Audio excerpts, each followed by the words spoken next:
¿Cómo les va? Muy buenas noches nuevamente. Como todos los sábados a las 20, aquí en Canal 5, iniciamos el ida y vuelta, el debate en Plan A, con invitados hoy de distintos segmentos, que nos van a hablar sobre este hecho que ha generado una conmoción nacional, que se ha iniciado con las denuncias sobre pedofilia en los clubes de fútbol, en las inferiores, la captación, la participación de personajes muy oscuros para satisfacer realmente deseos muy oscuros de gente que tiene mucho poder y que se basa en los chicos de las inferiores. Es un tema que ocurre en otros ámbitos. Aquí tenemos gente que viene batallando con eso desde hace mucho tiempo. La red de trata, los menores, los delitos sexuales, el escándalo que se ha generado a partir de las denuncias mediáticas de figuras, involucrando periodistas, artistas. Tuvo muchas derivaciones este tema que arrancó, reitero, con las denuncias sobre abuso, corrupción de menores en los clubes de fútbol y en las inferiores. Todos los temas, todos los ángulos en este debate que generamos a partir de ahora y que, como ustedes saben, merece una síntesis. En los últimos días ha habido una catarata de noticias, novedades, actividad judicial sobre esta corrupción de menores, el delito sexual con menores, la pedofilia que hay que combatir en la Argentina, que se da en el ámbito del fútbol y también en otros sectores. Informe y debate aquí en Plan A. El fútbol juvenil argentino es una cantera de grandes jugadores, pero hoy escribe una página negra tras las denuncias de abusos sexuales en las divisiones inferiores. Primero estalló el escándalo en Independiente. También afecta a River Plate y Temperley. Y se conoció esta semana el caso de abusos sexuales en el equipo argentino de Gimnasia Olímpica. El tema se transformó en un escándalo tras las denuncias de Natalia Haidt, que relacionó la red de pedofilia del fútbol con personajes de los medios y la política. Muchos de ellos ya iniciaron acciones judiciales contra la mediática y expresaron su inocencia a través de la televisión y las redes. Pero por otro lado, la mediatización del tema parece desproteger aún más a las víctimas reales de estas denuncias, que son los chicos, menores de edad y adolescentes, que fueron abusados y prostituidos. Esta realidad se invisibiliza en el cruce de acusaciones iniciado por Natalia Haidt. ¿Cuál es la realidad de la pedofilia en nuestro país? ¿Qué responsabilidad tienen los clubes? ¿Cuándo se considera que hubo corrupción de un menor? ¿Qué castigos le caben a los clientes de estas víctimas? Ahora, en Plan A, pedofilia, un delito aberrante. Con los chicos, no. Un tema que ha desbordado realmente la pantalla de la televisión, los medios periodísticos, a la sociedad toda. Gisela Fouquet, ¿cómo estás? Buenas noches. Sí, impactada con este tipo de denuncias, ¿no? Sí, impactadas, consternados y preocupados en Argentina, todos con estas múltiples denuncias que fueron apareciendo. Aclarar que la justicia comienza una investigación a partir de una denuncia que el propio Club Independiente realiza tras que uno de los menores de 14 años se quiebra y le confiesa al terapeuta y psicólogo de la institución que estaban sufriendo diversos casos de abuso y también invitaciones a practicar estos delitos sexuales a cambio de pequeñas sumas de dinero, botines, indumentaria. Aberrante realmente. Por eso quiero ir a Guillermo Cabañaro, como psicólogo especialista en tema de deportes. ¿Cómo ves este tema? Un verdadero desastre también. ¿Qué tal? Buenas noches. Realmente un tema aberrante. Ahora, es un tema que lo veo preocupante. En realidad ahora me parece que se ha destapado algo que no se sabe hasta dónde va a terminar. Ajá. Porque va a tocar no solo el deporte, sino otras áreas o otros deportes. Sí.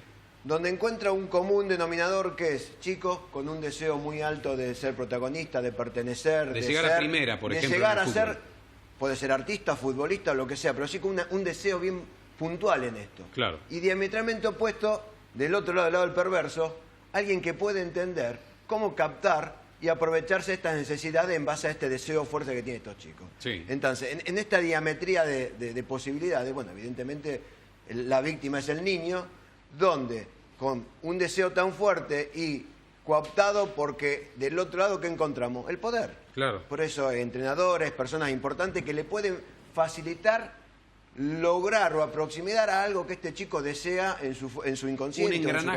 Un engranaje que funciona, como vos dijiste, en forma perversa, porque captan. ¿Y a quiénes captan? ¿Cuáles son los chicos a los que se dirigen? ¿En qué situación se encuentran? Son chicos extremadamente vulnerables. Pero ya vamos a conocer detalles. Silvana Saboini es psicóloga, sexóloga, Pedofilia, esta palabra que ha irrumpido, que es una palabra técnica, pero ¿qué significa, Silvana? Mira, si nos ponemos estrictos, pedofilia es amor por los niños o afinidad hacia los niños, lo cual en sí mismo no debería tener nada de malo.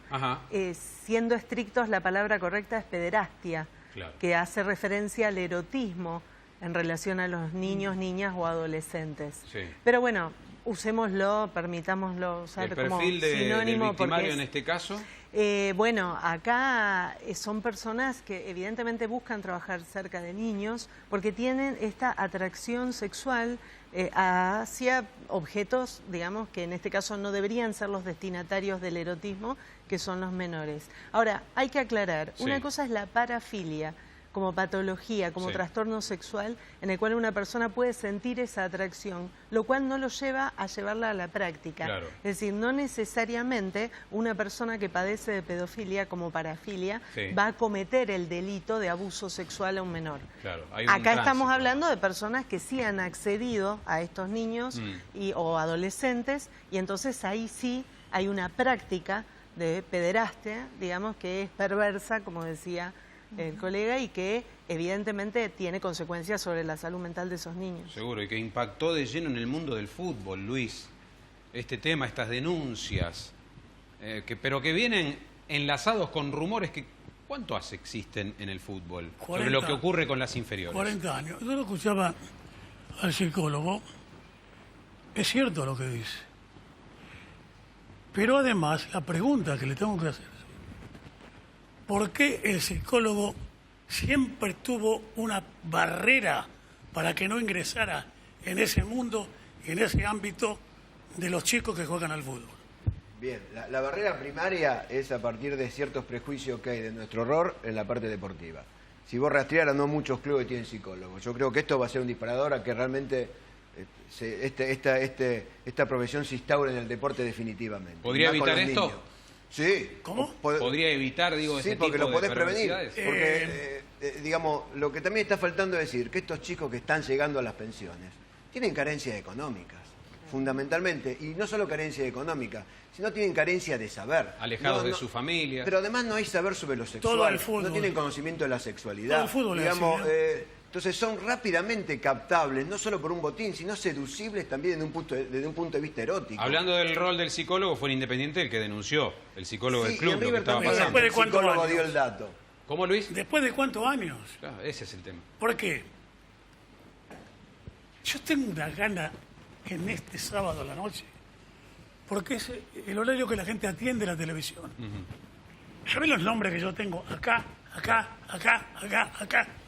de gente del fútbol, no de pibes, no de chicos, que es cierto lo que dice el psicólogo, desprotegido, vulnerable, de familia muy pobre, claro, pero los técnicos nunca quisieron meter al psicólogo. No quieren, no quisieron, no quieren. No quieren, claro. ¿Por qué? Porque desde ahí comienza. Las herramientas. Y en Newell's, no voy a dar nombres, porque le prometí a la productora ejecutiva del programa, pero un jugador se tuvo que ir porque abrió una puerta y vio a un jugador y a un técnico en una situación aberrante. Claro. Pero aquí vemos cómo se agrava la cosa porque en última instancia 2 jugadores mayores de edad, pero estamos hablando de chicos, de menores. Sí, se agrava también, y tampoco voy a dar nombres, pero debo decir que hay muchos psicólogos, lamentablemente muchos colegas, en particular psicoanalistas, que avalan el discurso del abuso a menores, porque hablan de la libertad del deseo, de la indeterminación, y minimizan, banalizan el hecho de la diferencia de edad cualitativa en este caso. No estamos hablando de la diferencia de cantidad de años, sino de que una de las personas no tiene la madurez psicosexual. Hay discursos habilitantes. Eso también es una realidad. Yo cuando hablé de deseo no quise transmitir eso. Yo cuando hablé de deseo, hablé de deseo en relación a una meta, a una aspiración motivacional. Eso estamos totalmente de acuerdo. No me refería a vos. Ahora falta un actor principal, que son los padres. Ahí está. En este tema. Mirá el centro que te tiro. A usted le hablo. El acoso que tienen las mamás de los chicos, si quiere llegar que se tienen que acostar con ellas. Luis, esto es tremendo. En el Babi, en el fútbol infantil. En el juvenil, en todo. Me van a decir que no, me van a tirar los cañones encima. Señores. La cuestión sería, si tu hijo quiere llegar a ser jugador, este es el costo. Listo, ya está. Bueno, como verán, las derivaciones son muchas. ¿Cómo lo ve, doctora Campanella, como abogada especialista en Derecho de Familia, el tema? Buenas noches. Más allá de lo mediático de esta cuestión y de abocarse específicamente al fútbol, creo que es casi imposible ordenar o reparar la vivencia de un niño, una niña o adolescente que ha sufrido una experiencia de abuso. Es un quiebre en su personalidad, y más en el caso de corrupción de menores, donde hay un ataque a la conciencia y querer modificar o adelantar esto que vos decías de una madurez sexual que no tiene. Y ahí me quiero detener, doctora, porque también se hablan, ya que estamos hablando y describiendo términos técnicos, corrupción de menores. ¿Cuándo se consuma? ¿Qué configura este delito? Tiene que ir hacia la conciencia del menor, es decir, es acelerar o sexualizar o colocar a un niño, una niña adolescente, en este caso de menores, con fines sexuales. Claro. Digamos, es adelantar una madurez que no tienen. Para un chico de exactamente, 14... una experiencia sexual que no pueden tener ni la pueden comprender. Y para ellos es traumático, porque todos los niños, niñas y adolescentes abusados saben que algo está mal. Claro. Y también creo que es consecuencia el alto porcentaje de casos que hay, y un 10% de los casos se denuncian, y de los casos denunciados el 80% es de abusos a menores. Claro. Con lo cual... Y sobre todo el rol, de alguien que tiene que entrenarlos, como dijeron por aquí, el entrenador, el preparador físico, el que tiene que protegerlos. ¿Esto agrava el delito? ¿Qué pena tiene? Por supuesto. ¿Qué pena tiene un delito de corrupción? En realidad, la figura la corrupción de menores está en el 120 del Código Penal. Yo no soy abogada penalista, por eso tengo acá los machetes. Pero la figura base del abuso sexual, como se habla ahora, ya no se habla más de violaciones, es de 4 años, y agravante con menores varía, si tienen hasta 16 o menores de 13 es hasta 15 años. Claro. Incluso los delitos de abuso sexual pueden ser hasta cadena perpetua si hay muerte de la víctima. No es este caso, pero... Bueno, como verán... Son graves los delitos, la ley está, y creo que hay que llevar adelante Y muchos manifestaron sus dudas de que realmente se penalice a los autores de estos delitos. María Eugenia Schmuck, como concejala que venís denunciando, trabajando la red de trata, la pedofilia, estalló en el país este tema. Estalló y en nuestra ciudad también, recién lo decía la doctora, quizás ella no lo puede decir, pero yo sabes que sí. La verdad que hay 40 casos de abuso por semana denunciados en la ciudad de Rosario. ¿Cuántas? 40 casos. Y sinceramente no hay recursos, no hay fiscales suficientes para llevar a cabo esas investigaciones. La unidad de delitos sexuales que dirige, a mi juicio, de una manera excelente, la doctora Carla Serliani, la verdad es que está pidiendo a gritos, desde que tomó funciones en el cargo, recursos humanos, recursos económicos. Y yo creo que hay que poner estos números sobre la mesa para quienes tienen que tomar las decisiones, tengan la voluntad política de dar los recursos para que estos casos se investiguen. Pero además te agrego un agravante. Sí se investigan, ¿eh? Sí, para que tengan sentencia, para que llevarlos a juicio. ¿Dónde se encuentra la dificultad? El tema de los delitos sexuales, para 1000 casos por año. El tema es la plataforma, lo probatorio, digamos. El estándar probatorio exactamente de los jueces penales, donde la mayoría de los casos de abusos, y más en niños, es la declaración de la víctima. Claro. Tengamos en cuenta que en el caso de los niños no son llevados a juicio, sino que se hace lo que es una prueba anticipada, que es por cámara Gesell. Por cámara Gesell. Pero ahí te quiero agregar algo, que era lo que te iba a decir antes, que justo diste en la pregunta adecuada. Muchos de los chicos se retractan por miedo a las consecuencias de participar como testigos en los juicios. Y lo que ha hecho de una manera muy correcta la unidad de delitos sexuales es muchas veces llevar a juicio aún sin el testimonio definitivo de los chicos cuando ya lo tienen en cámara Gesell. Lo llevan igual aunque los chicos se retracten. Porque el Estado tiene que intervenir ahí. Pero imagínate con 2 fiscales. 1000 casos al año. No es estructural. Pero además a veces los representantes legales... digamos, por no exponer, porque exponerse a un juicio, digamos, de una investigación de abuso sexual es revictimizar también al niño. Por supuesto.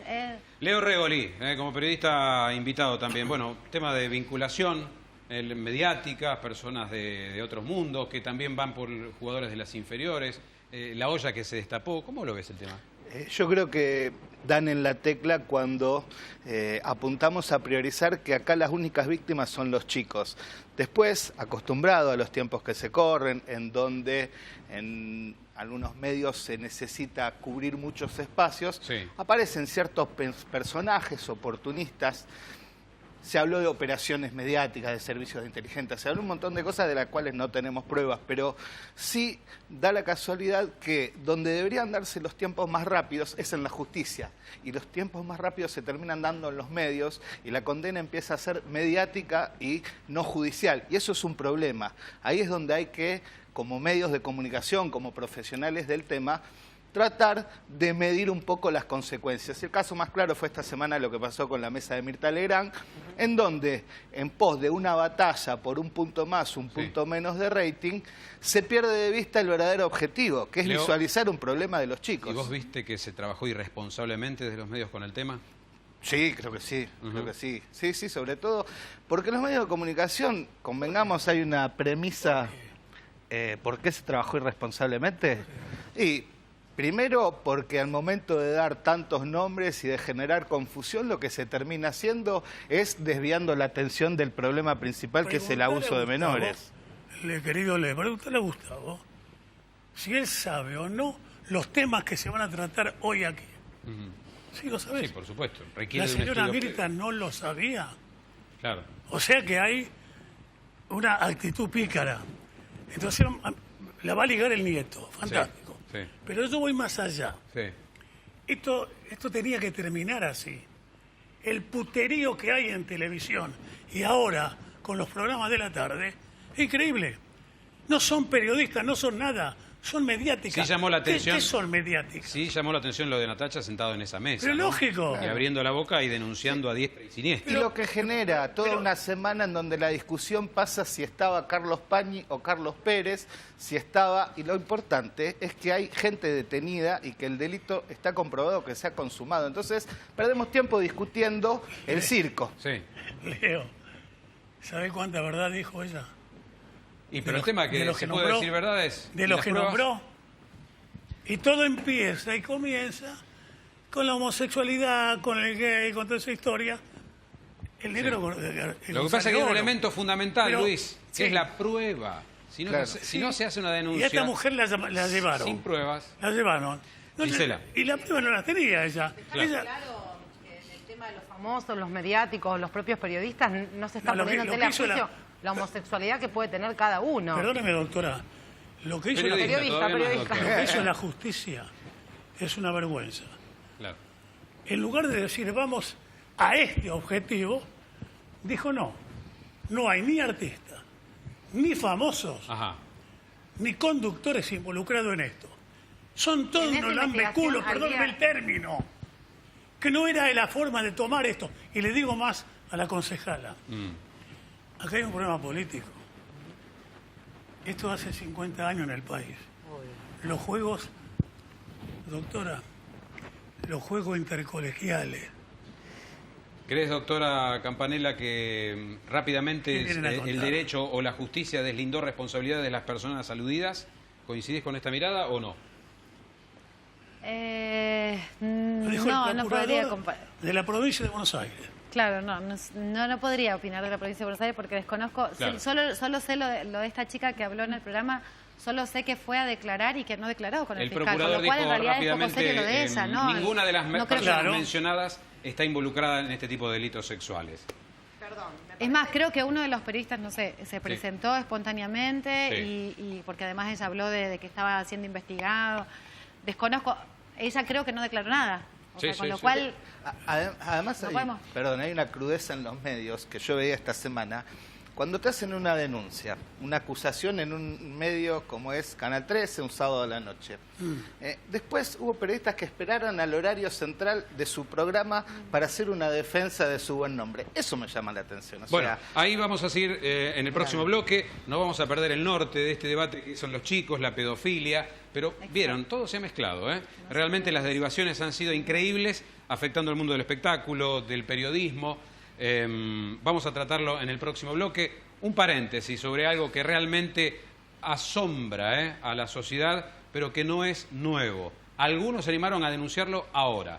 Nos tenemos que ir al corte, pero antes, atención, es tan fácil como comprar en Digital Sport, como cuando concurrís a cualquier local de Sport 78, pero con la diferencia de que ingresás a través de Internet. Tu primer shopping online, Digital Sport, te lo repito para que te quede claro y compres muy fácil, www.digitalsport.com.ar, a solo un clic de encontrar todos los productos, como en Sport 78, Dionisios, Blast 78, Fluid y las mejores marcas, para regalar a quien quieras. Si no estás en Rosario, no te preocupes, hay envíos a todo el país. Visita Digital Sport, tu primer shopping online. Pausa, ya retornamos.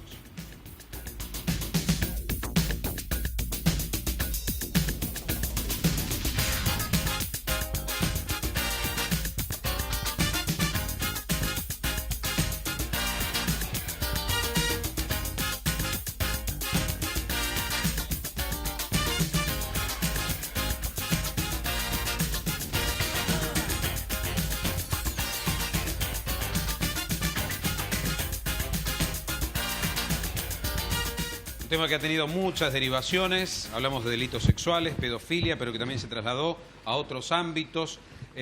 Nos queremos detener porque también este programa básicamente apunta a la prevención. ¿Cómo se captan? Y volvemos al tema del delito con menores en las concentraciones, en las pensiones, no solamente del fútbol. ¿Cómo se capta un chico?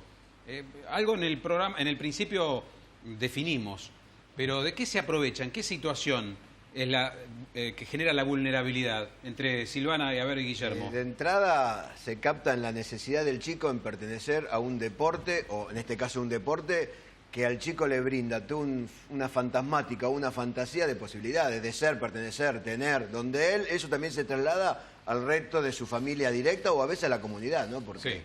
Entonces, a partir de esa posición deseante de ese chico, hay un montón de organizaciones que están periféricamente, no digo que son todas pedofílicas, ¿no? Pero bueno, hay chicos que se los lleva a vivir a un lado, se los entrena, se los elige, se los selecciona, los más capaces quedan, digamos, hay todo un proceso de decantamiento de un club chiquito, de un pueblo o de un barrio, hasta que puede llegar a Independiente o a River o a cualquier club importante. Hay toda una selección que si querés podemos pensarla traumática, sí, porque yo te digo, vos no, vos sí. A partir de esto, bueno, yo no conozco los personajes, pero habría que ver que yo atino que la mayoría de los chicos estos abusados son los de la mayor carencia social, los más alejados afectivamente, los mucho más vulnerables en el resto de sus vínculos sociales y con una gran incapacidad de conocimiento sobre la sexualidad y relaciones sociales, ¿no? Y donde también hay atrás una familia que pueda ser vista gorda alguna sintomatología o alguna queja de estos chicos. Claro. Silvana, siguiendo con el perfil, y también tenemos que incorporar al que delinque con al abusador, porque como él bien dice, las figuras, los entrenadores o las personas guías, digamos, de estos jóvenes, son, digamos, asumen la misma categoría que los padres, es decir, son personas admiradas en las cuales, figuras de autoridad, claro, de autoridad en la que confían. Entonces, el abuso reside también en abusarse de ese poder, de esa autoridad, para manipular al joven, para orientarlo o inducirlo a hacer cosas que él no hubiese hecho de otra manera, en base a esa confianza. Y además para mantenerlo en silencio, porque claro, el secreto es una de las características. El secretismo es una de las cuestiones de las que se vale todo abusador. Entonces, coincido con él en que la educación sexual es fundamental, no solo en el sistema educativo, sino a todos los niveles, en la comunidad, en la casa, hablar de estos temas y hablar de algo que el joven no sabe, que es que por más que dé su consentimiento y no le parezca tan tremendo al día de hoy, no está capacitado para darse cuenta del impacto a futuro que esa práctica va a tener. Ya volveremos sobre el tema, a modo de conclusión, pero María Eugenia, esto también tiene un punto de contacto con lo que ocurre con las redes de trata, ¿no? Obvio. La búsqueda en las villas, en casas humildes, de chicas, de menores. Exacto, siempre lo decimos, ¿no? Que el 95% de las víctimas de las redes de trata son mujeres o menores y adolescentes, hombres, nenas y nenes. Mientras escuchaba a Guillermo, a Silvana, ¿encontrás puntos de coincidencia? Sí, por supuesto. Mira, nosotros vamos a muchos colegios a dar charlas sobre cómo prevenir que los chicos sean captados o las chicas en redes de trata y hablábamos antes de empezar el programa, el conflicto que tenemos con las redes sociales, que hoy no podemos evitar que los chicos menores utilicen distintas redes sociales y que muchas veces los padres no tienen acceso a todo lo que allí publican. Entonces lo que hacemos es tratar de construir con los chicos qué cosas se pueden decir en las redes sociales, porque a veces dan un exceso de información que realmente es tremendo y que hace que sepan dónde viven, qué están haciendo, cuáles son sus rutinas, y es ahí donde alguien que se puede hacer pasar por alguien de su edad empieza una comunicación virtual que luego termina en muchos casos en situaciones de abuso. Me parece la imagen y la figura del proxeneta en este caso. No, exacto. También hay, obviamente, en las redes de trata, aquellos que captan menores para, obviamente, explotarlos sexualmente, y que pasa mucho en los barrios vulnerables, pero también pasa mucho con chicos que necesitan trabajo y que son menores y que van por una publicación en una web, en internet, acceden a entrevistas de empresas fantasmas que después terminan siendo explotados sexualmente. Ha salido a la luz este personaje, Cohen Arasi, que vinculado con las modelos, con el mundo artístico, con la figura del proxenetismo. Los menores se pagan mucho más en el mercado de la trata y del proxenetismo. O sea, es mucho más caro explotar a un menor, entonces gana mucho más dinero. ¿Y cómo queda entonces el cliente? ¿Qué pasa con la mirada de la justicia hacia el cliente? Es cómplice, absolutamente obviamente, cómplice. Pero ¿recibe una penalización igual? Es lo que mucha gente plantea. ¿Doctora? Sí, hay penas también. Igual quería aclarar la diferencia por ahí de delictiva de lo que es la trata, del grooming, que tiene una pena distinta, pero el grooming es cuando vos captás a un menor, pero a los fines de satisfacer un interés individual sexual y utilizar al menor como un objeto sexual. La trata ya es para explotar sexualmente al menor. Y lógicamente quien participa, incluso está penada hasta las personas que exhiben material pornográfico o que invitan a participar de espectáculos o de eventos donde participen menores o personas a los fines de explotación ¿La trata sexual. de menores es más grave aún? Por supuesto, sí, es más grave. Porque además el cliente, en este caso, como vos bien planteabas, está penado. O sea, quien consume... de todos modos, la trata es federal. Pero además el cliente... Pero es relativo porque, en realidad, digo es relativo porque el límite es muy fino, incluso en las investigaciones, porque las investigaciones de trata arrancan por investigar redes de proxenetismo. En este caso estamos hablando de menores, pero también va para adultos. Y cuando se comprueba que es una red profesional de trata, pasa a la justicia federal. Pedías la palabra para allá, Luis. ¿Qué vas a decir? Aprovechando que hay gente que tiene que ver con el plan legislativo de una ciudad, como es la concejala, ¿sabe dónde tiene que entrar a averiguar? Los que manejan divisiones inferiores tienen pensiones, alquilan una casa, le meten 4 cuchetas y tienen pensiones. No hay nadie que los controle. Ahí comienza. Ahí se mete el representante, ahí se mete el técnico, se paga para estar en la pensión, traen chicos de afuera, vulnerable por donde lo busque, y lo meten ahí. Y eso algún día hay que abordarlo, porque hay chicos incluso muy chicos, a partir de 12 años. No, hay hasta de 9, 8, 9. Más chicos todavía, Guillermo, vos sabés. Claro. Estamos trabajando justamente porque, Luis, vos diste la tecla de algo que podemos hacer. O sea, sobre muchos temas no podemos intervenir directamente, pero a nivel local lo que estamos trabajando con un grupo de concejales de distintos espacios políticos es justamente, por ejemplo, que la municipalidad pueda tener requisitos de habilitación para pensiones de los clubes. O sea, la municipalidad le puede exigir al club para plantear una pensión que tenga determinadas condiciones de responsabilidad de los adultos que van a estar a cargo y, por ejemplo, no pueden compartir esa pensión con otros adultos que no pertenezcan a aquellos que son responsables. En vista de la situación que ha tomado, hay que hacer un control más estricto. Gisela, porque se nos está terminando el también programa. Destacar que la AFA hasta el momento no tenía diseñado un plan de protocolo para actuar sobre estos casos. Recién ahora están trabajando sobre la creación de una secretaría para contener a los menores y bueno, fueron notificados todos los clubes del país, entre ellos Newell's y Central, que de inmediato van a empezar a hacer visitas. Perdón. ¿Es que la AFA no tenía protocolo? Lo están elaborando ahora, sí, al menos emitieron un comunicado de prensa. El expresidente de Vélez, no recuerdo el nombre. Raúl Gámez. No. Es que me puso todos los vidrios en el Mundial 78. Él estaba a cargo del fútbol juvenil en la Asociación de Fútbol Argentino. Que no se hagan los giles, que ahora están trabajando. No, existía.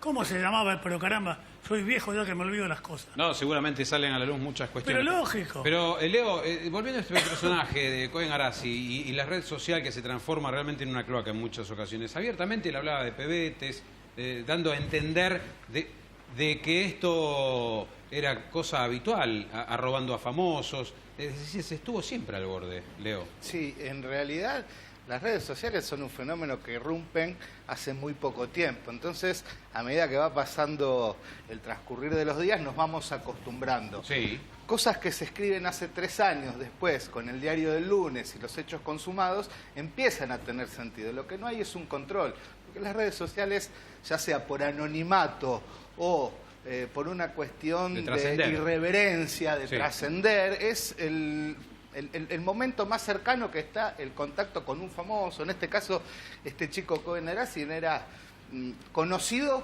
por pertenecer al detrás de escena, con las presentaciones en boliches. Pero recordemos que está detenido. Está detenido. Por proxeneta y por pedófilo. Claro, exactamente. Pero bueno, todo este tipo de personajes también encuentran en las redes sociales, en los medios de comunicación, espacios donde poder desarrollar sus armas. Armas totalmente condenables, pero que para este tipo de gente se encuentra un lugar propicio. Quiero... perdón, Gustavo. Sí. Petraca, el presidente de Vélez. Ahora, ese que tenía el protocolo del fútbol en AFA. Dedicado puntualmente a un protocolo de cómo actuar sobre el abuso a menores. Porque lo que ocurre es que siempre, siempre se tapona con el fútbol, con la práctica del fútbol, con los sistemas, y estas cosas se han tenido escondidas 50 años. Finalmente, la política, que me diga si estoy equivocado. En partidos importantes prometí cosas que las voy a cumplir, pero esto viene de muchos años atrás. Leo, para culminar, y quiero tu punto de vista sobre el tratamiento, algo dijiste de los medios para este tema en estos días. No, yo lamento, así como existen espacios como este, en donde podemos tener la libertad de exponer y desarrollar una idea, y más allá de que eso no permita también momentos de debate, hay otros espacios en donde la inconclusión del mensaje no colabora con la realidad del hecho. ¿Y entonces, los medios de comunicación terminamos siendo cómo disimulo un elefante exponiendo una manada de elefantes. ¿Y ves que se actuó como una corporación en salir a defender a 3, 4 figuras que fueron mencionadas, que rápidamente hubo una especie de aunarse en el esfuerzo de dejar bien parados ciertos nombres? Hay algunos casos en donde se suele dar que también hay mucha hipocresía. Yo escuchaba personajes que han sido partícipes de operaciones muy explícitas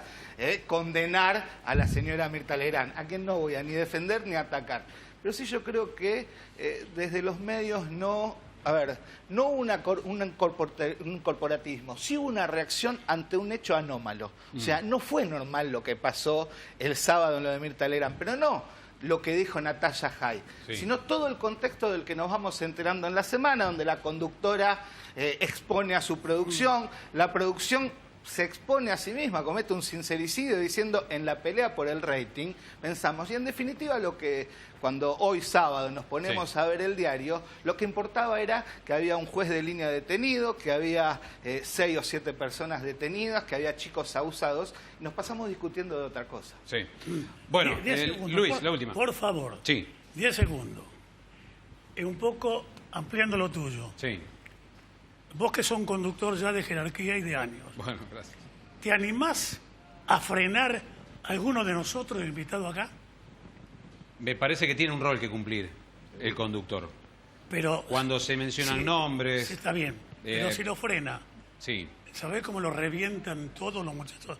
Los que tienen esos programas. Claro. Bueno, esos programas de conflictos permanentes, ¿sabés cómo la matan? Sí. Yo realmente no sé cómo Mirta podía parar a esa mujer. Claro. Es difícil. Una cosa es opinar del living y otra es estar en ese lugar, ¿no? Bueno, Guillermo Cabañaro. Yo en realidad me gustaría que esto no quede en el cholulaje argentino, que es muy común de este modelo cultural. ¿Crees que se van a llegar a sanciones? ¿Se van a En realidad tengo ciertas dudas sobre la justicia argentina, en un montón de cosas. Yo no sé si esto también no son disparadores que tienden a disminuir los efectos. No sos muy optimista, entonces. No, dado como está la justicia en este país, no.